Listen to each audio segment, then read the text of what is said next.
En 99, après une maladie, j'ai décidé là de convertir toute l'exploitation en bio, d'un seul coup. Et puis donc en 2007, Avril 2007. on s'est agrandi et on a repris une structure de 100 hectares qui était déjà en bio depuis 1976. Voilà. Et donc maintenant on a toute l'exploitation en agriculture biologique.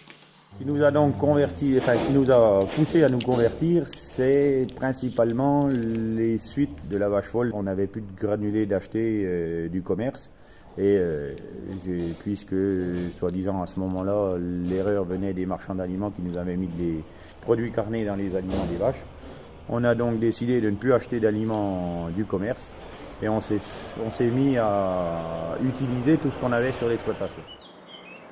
Ça a mûri tranquillement. En 95, je me suis installé comme j'étais épicier bio.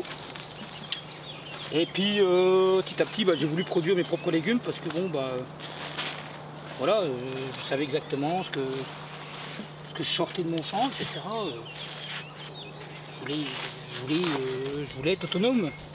On était en plein dans la chimie lourde, on va dire, pour la protection phytosanitaire des vignes. Première réflexion de quelqu'un qui a un petit idéal pour l'avenir, mais quelle terre allons-nous laisser à nos enfants? Parce qu'en fait, si je le dis un peu crûment, à la suite de cette question, on va tous crever si on continue à aller dans cette direction-là. Donc une recherche, disons, écologique à partir des années 70. Au mois de septembre 92, j'ai dit je vais faire 2 hectares. Au mois d'octobre-novembre, j'ai dit je vais en faire 6. Et puis en fin de compte, quand on arrive au mois de mars, j'ai dit c'est pas possible, on fallait 8. Donc je suis passé carrément à la biodynamie sur l'ensemble du vignoble. Je me suis dit, il y a quand même quelque chose sur la vigne, et notamment aussi sur le vin, parce qu'il faut que ça se traduise aussi sur les vins.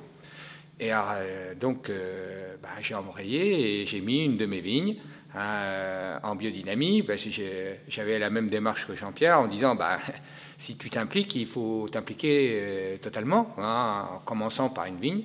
Et les années suivantes, les vins ont continué à évoluer. Et c'est là, de fil en aiguille, j'ai dit, il y a quand même quelque chose qui se passe et je ne comprenais pas. Et mais le résultat était là. Et après, on a mis la totalité de l'exploitation. Et c'est comme ça que ça a démarré pour moi. Il faut qu'on comprenne que le sol est avant tout un milieu vivant et comprendre quels sont les différents groupes d'organismes et leur importance dans la durabilité du fonctionnement sol.